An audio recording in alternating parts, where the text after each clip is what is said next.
Hello! It has been a hot minute since I have been in front of the camera because I think the last time I filmed was literally in the last week of January. That like monster two-part video where I reviewed all 52 books that I read in 2021, and it took me so long to edit that I know from your end I think it's only been like 8 or 9 days since I last posted, but for me it's been like 3+ weeks since I filmed, so I'm a little bit like, I don't know what's going on in front of the camera. But in the middle of starting the process of painting my nails, I realized that I still hadn't filmed my January check-in for my no buy year, and since it's past 4 o'clock and I don't know how much daylight there's gonna be, I've abandoned painting my nails to instead film a very belated January check-in for my no buy year debt repayment 2022 situation. Without any further ado, let's get it!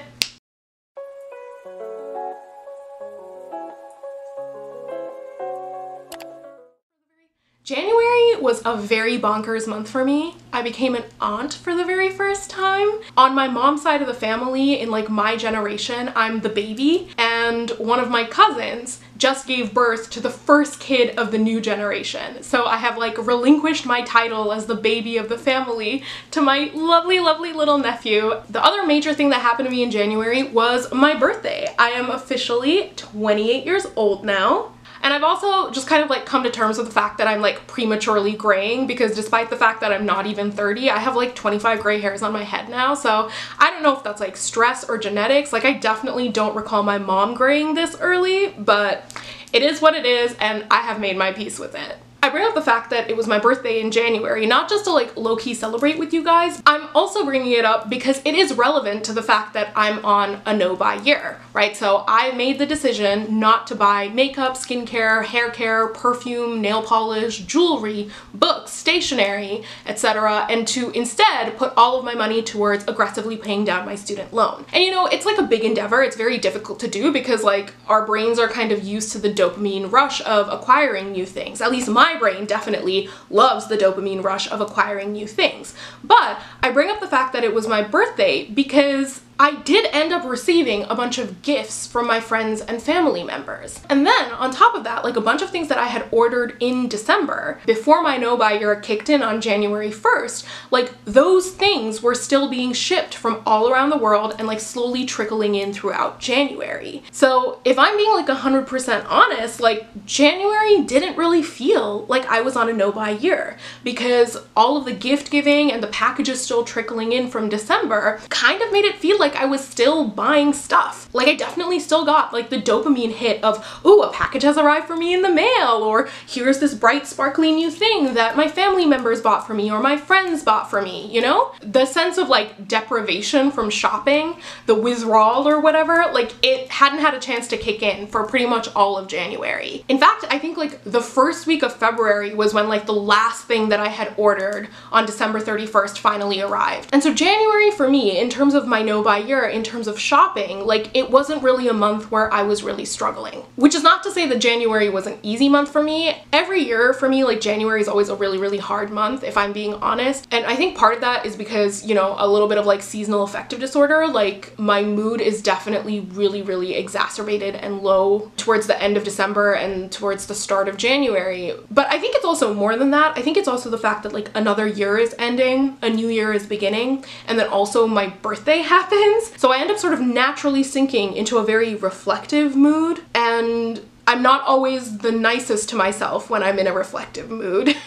It is very easy for me in January, when I'm reflecting on the passage of time, not only marked by the new year, but by my physically aging another year on my birthday. It is very easy in that time frame for the loudest voice in my head to be the harsh critic who kind of looks back on the past year and is like, bitch, what did you even do? And I will say, on that front, I actually think this January was a lot better than last January. And I think part of that, if I'm being honest, is because I did accomplish a bunch of crazy major things in 2021. I finally got my undergraduate degree after literally like 9 years of being in and out of university. I was the most behind, so to speak, of all of the friends with whom I entered into university, right? They all graduated years and years and years ago, and the fact that I was kind of like lagging behind, so to speak, it was a source of like great shame, if I'm gonna be honest with you, for like a really, really long time. But this year, when I was reflecting back on like, well, what did I accomplish in my 27th year of life? Like, I accomplished a lot of things, right? Not only did I finally graduate, I got an amazing job in a new city, I moved, and this YouTube channel, which I also had like a lot of feelings of shame around having abandoned, I revived it in 2021. So in a sense, it was a lot easier for me to shut down the Asian auntie who lives inside my head, the Bruno, if you've seen Luca and you understand that reference. But paradoxically, the fact that I was able to kind of shut down that voice in my head with a list of very real accomplishments, it itself sent me into a little bit of a panic, because I was like, well, what possible accomplishments could I garner in 2022 that would match up to like everything that I accomplished in 2021? You know, I want to move away from this idea that a year was only a good year because I accomplished some like crazy big milestone. And that's a hard mindset, I think, to like move away from, because society is all about like a really big showy milestone, like a graduation or getting a new job or like finding a partner or getting married or blah, blah, blah, all that kind of stuff. But I think like even if you had a year where you did none of those things, because I've had many years where I've done like nothing that is recognized as a major milestone by society, I should still be able to look back on that year and be like, that was a good year. Either way, the point I'm trying to make is that January is like a really weird month for me, right? It's a month that on the one hand is a month full of joys. It's like a new year, it's my birthday, I also just became a new aunt. But on the flip side, it also is a month where I get really like reflective and almost reclusive and kind of like down about my life. And this January was no different in that it maintained that sense of being a roller coaster, but I like to think that the lows were not as low as they usually are, or at the very least that I could like talk myself out of the lows before they became any lower, if that makes any sense. Because the negative thoughts are going to be there, the negative emotions are going to be there, like some level of anger or sadness or resentment or just like beating down on myself is kind of like always going to be there. But do I have to listen to it? No. And when I look at January 2022 and I compare it to January of years past, like I do think I was much better this year at talking myself out of garbage. And I have to say, like, I do think part of that does have to do with being back on YouTube, because there are like certain life lessons that I feel like being on YouTube really, really sort of reinforces. Like, I want to be clear here, it's not that being on YouTube taught me these lessons. I learned these lessons beforehand from a lot of different people in a lot of different places. But the thing with life lessons is that like, no matter how profound they are, you always like, well, you know what, I should just speak for myself. I always seem to kind of end up forgetting them. Like when life is like full swing, just like happening around me, when I'm like in it, I sometimes like forget the really profound things that I have learned because I'm so like caught up in what's actually going on.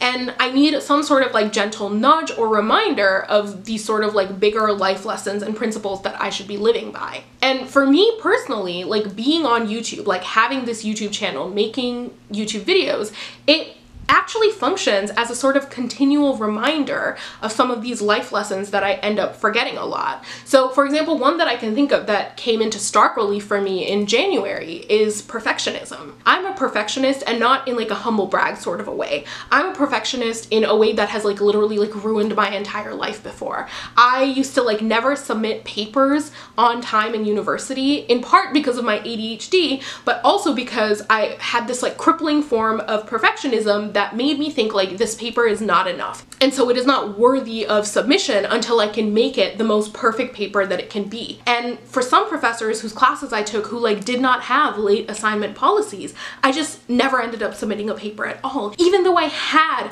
a full draft written up. Like I ended up literally failing my history of Hong Kong class, even though I had a 10-page draft of a paper already written up, because I could not bring myself to submit that paper because I was not satisfied with the quality of it, which is fucking bonkers if you think about it, because actually I needed to receive just a 10% on that paper in order to pass. And I could have easily passed the class had I just submitted my goddamn paper. Had I not been paralyzed by the thought that this paper isn't perfect and therefore not worthy of submission. Anything is better than a 0. Even having done something mediocre is better than having done nothing at all. It is far better for me to show up for something imperfectly than to just like never show up at all. And learning that it is more important to honor my commitments to other people than it is to be or present a perfect product or a perfect self, it is one of the most difficult ongoing lessons of my life, and it's something that I need to be reminded about all the time. And to loop this back around to how being on YouTube is really helpful for me, I am not a very, very good editor.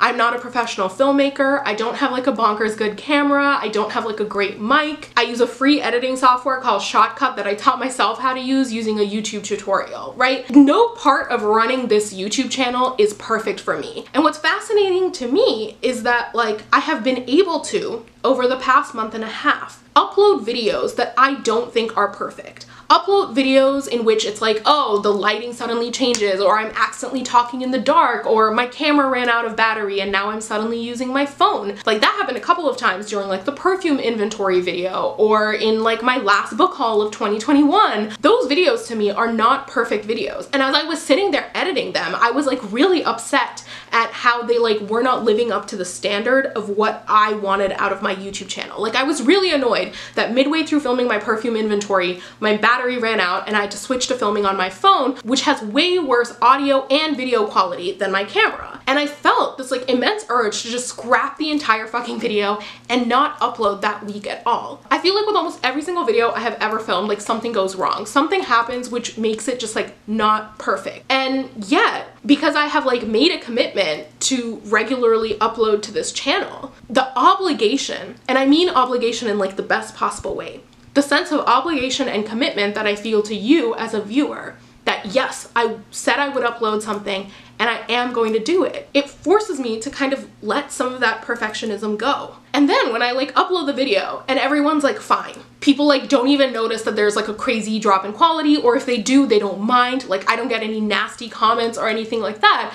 Like I'm not embarrassed to admit it, like that's really big for me, you guys. And I'm very grateful to have that opportunity, to have that lesson sort of like continually reinforced through YouTube, where it's like I don't have to be perfect. I can just show up as I am, whether in really good quality or really terrible quality, and like that's enough.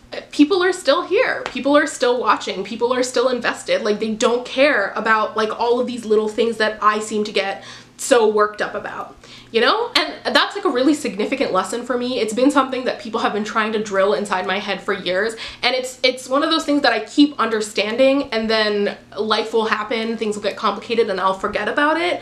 And the beautiful thing about being on YouTube and sort of like uploading regularly is that it's almost like this weekly reinforcement, this weekly reminder of the lesson. Like I cannot forget it because you guys don't let me forget it. And that has been really, really lovely. I will say that I've also like really, really enjoyed creating new content for my channel that isn't just about like makeup and skincare. Like I think the book related content that I've put out, for me personally, it's been a lot of fun. It's been a lot of fun to see people who came to my channel initially for one thing, also realizing like this whole other aspect of who I am as I talk about books. And to kind of more closely link the book and beauty aspects of my channel together, one of the things that I realized as I was like reviewing all of the 52 books that I read in 2021, it was a very ambitious undertaking. I had like 6+ hours of footage that I somehow trimmed down into those 2 sub-hour long videos. But that experience was actually really key for me because it forced me to really reflect on what I had read and figure out a way to articulate how I actually felt about those books. And in doing that, I realized that I don't have that same capability when it comes to the beauty products that I use. I don't really reflect on how I feel about them, and I've never really been forced to sort of articulate what exactly it is I like or don't like about a beauty product. I think the closest I got to it is when I used to film like my hit or misses videos, basically like my favorites and hate it's, because I would be forced to reflect on like what have I been using a lot these past couple of weeks, like what have I really liked this month and why, and what thing has really like gotten on my nerves and why. And because I haven't filmed those videos in a really long amount of time, I realized that I haven't really had much cause to be reflective on how I use makeup and beauty products and what things I really enjoy or don't enjoy about the various different properties that all my different like makeup and skincare products have. Because it's like for every other aspect of my life, whether it is food, whether it is books, whether it is movies, whether it's TV shows I'm watching, I am like a bitch with opinions, you know, a lot of them. And the fact that I don't have that for makeup it is like a weird and notable absence. And so one of my goals now for 2022, because I have stopped the influx of new products, is that I want to so thoroughly use like my makeup collection that I am able to be like the loud and opinionated bitch that I am in all other realms of life, also in the realm of makeup. That's really the goal here, and I'm not really sure how to go about that. So I guess like if you have any suggestions, maybe let me know. I know for sure I want to start talking about my faves and hates of every month, but that's not just going to be makeup items, right? I'm also going to talk about like the things that I watch and read and just general things I've been really loving or hating in life. My favorites videos have never always been beauty focused. Should I have like a monthly makeup basket or maybe like a weekly makeup basket? But I don't really know if that's interesting, and I don't know how like other people have done it and what would be interesting for you to watch and all that kind of stuff. So if you have like ideas or systems that you personally use to like better explore and get a sense of your own makeup collection, please share them down below, because that's something that I've become like acutely interested in doing this year. So that's all the like blabby emotional updates I have when I'm reflecting on January. Let's maybe smoothly transition on to the finances of it all, you know, like the debt repayment of it all. Oh, one more thing that I do want to note that's linked with both my birthday and my no-buy year is that I did receive an Amazon gift card for $100 from one of my family members. So if you will recall, in my no-buy year rules, I mentioned that I didn't have any gift cards at the start of the year, but that if I received gift cards, those were fair game. I could use them to buy whatever. So I did just want to flag that I did receive a $100 Amazon gift card. It's been over a month since I received it, but I haven't really used it yet. Odds are I will probably use it to like buy books that are not available to read in my library and which I don't want to like illegally pirate, because I would never do that. But yeah, just wanted to flag that I do have that $100 Amazon gift card now, and that I will keep you abreast of how I choose to use it moving forward. Now, I do have my laptop here, which I have opened up to my trusty little no buy year 2022 debt repayment spreadsheet. And yes, before you ask, I am an earth sign, and I have been relentlessly teased about my love for spreadsheets by all of my astrologically inclined friends. So with regards to my student loan situation, I started off the year with $33,271.40 in student loans. Now this total amount is actually split up into two different loans. There's a relatively small part-time loan, which has a total of $1,697.46 at the start of the year, as well as like a Big Mama Canada, Ontario integrated student loan, which comes down to $31,573.94. So a reminder to those who may have forgotten, my goal is to pay $24,000 of my student loan off in 2022. That averages to about $2,000 a month, but I made it very clear that I don't actually have to put $2,000 every single month. I can definitely pay like a little less in one month and a little more in another month. And January was definitely a month where I did not pay a full $2,000 towards my student loans, and that's in large part because I just kind of like forgot about it. In my many like bouts of melancholia, it just kind of slipped my mind. And the thing is, I do have automated student loan payments. So the government of Canada takes out $46 and it pays it towards that smaller $1,600 part-time loan. And then the government of Canada also takes out $281.91 every single month to pay off towards my like Big Mama $32,000 loan. So after those two amounts had been like debited out of my account automatically and applied to my two student loans, my Big Mama student loan balance came down to $31,292.03. And then my smaller part-time student loan had a balance of $1,651.46. And so I decided that I was going to bring down my part-time student loan so that it was a flat $1,000. And so I made an additional payment of $651.46. So in January total, I paid $979.37 towards my student loan. My total loan amount, my total loan balance remaining is $32,292.03. I have exactly $1,000 left in a part-time student loan and $31,292.03 left in a Canada, Ontario integrated student loan. Now, I do want to note here that both of these loans are interest-free until March 2023, according to the Government of Canada. The Government of Canada made the decision to waive interest in light of like all of the economic uncertainty and turmoil of COVID. And so because of that, because neither of these loans are accruing interest, I have decided that what I want to do in February is fully pay off my part-time student loan. So that's the loan that has $1,000 still remaining. So that then for the rest of the year, I just have my one big mama $31,000 loan to pay off. If both loans were accruing interest, I would have like completely ignored that smaller like $1,600 loan, and I would have just focused on really trying to aggressively pay down the like $31,000 loan, because I would want that principal to get smaller so that the amount of interest I have to pay is lower. But luckily, because I don't have to pay interest on either of these two loans, I can just kind of like knock that smaller one out of the park and then focus on working down the bigger one. So that is like the probably not very interesting to anybody except for me breakdown of how I'm paying down my student loan debt in January. In January, I would argue I put forth like a pretty weak showing, didn't even pay off a full grand, but looking forward to bumping up the intensity in the upcoming months. As always, thank you so much for watching, and I hope you have an amazing upcoming week. And even if the rest of your week is messy and imperfect and a pile of hot garbage, I hope you're still able to experience some truly fun and beautiful moments.